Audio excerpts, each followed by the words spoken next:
In today's video, I'm going to teach you how to send files using Google Drive.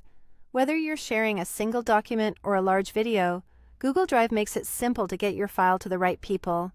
Start by opening your web browser and going to drive.google.com.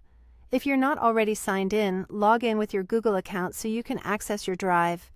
You'll know you're in the right place when you see your folders and files in My Drive.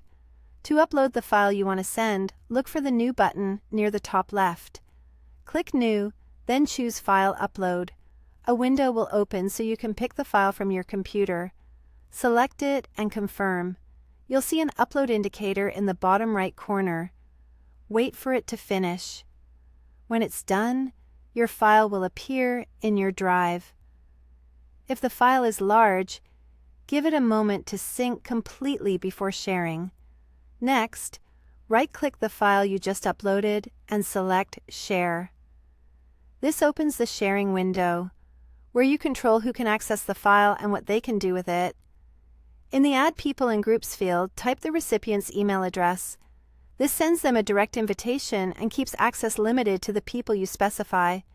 Before you send it, choose the permission that fits. Viewer means they can only view the file.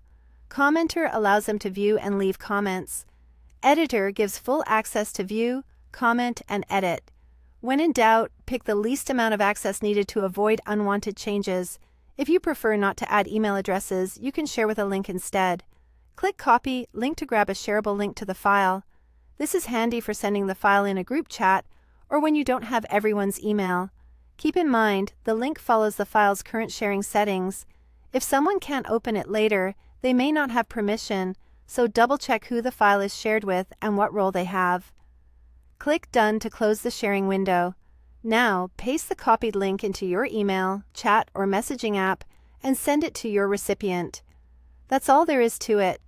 You've uploaded your file, chosen the right access level, and shared it either directly by email or with a link.